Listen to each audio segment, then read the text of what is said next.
Ghosting isn't confusing. It just feels that way. Because you don't want to accept what it means. You keep asking yourself, what happened? Did I say something wrong? Did they lose interest? And your mind starts creating scenarios, excuses, possibilities that make it easier to deal with the silence. Because silence is uncomfortable. It leaves space for doubt, for overthinking, for hope. And hope is what keeps you stuck. Because instead of seeing what's in front of you, you start trying to interpret what's not there. But ghosting is simple. No message is a message. No response is a response. And the longer you wait, the more you disconnect from reality. Because someone who wants to talk to you will. Someone who values you won't disappear. And deep down, you already know that. That's why it hurts. Not because you're confused, but because you're being forced to accept something you didn't choose. Rejection without explanation. Distance without closure. And your mind hates that.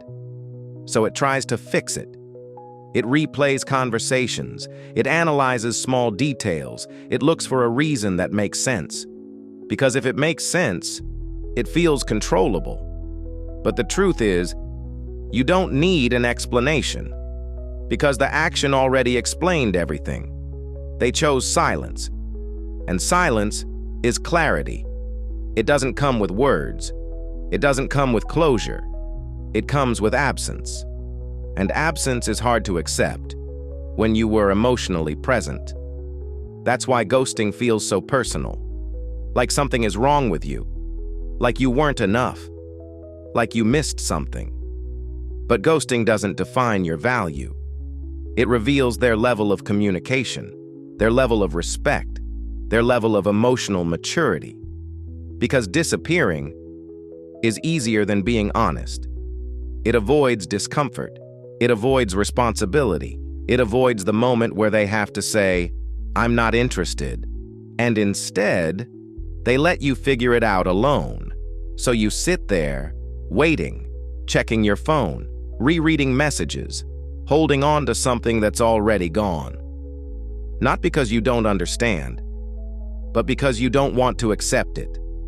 And that's the trap. Because the longer you stay in that space, the more power you give to someone who already walked away. So maybe the question isn't, why did they ghost me?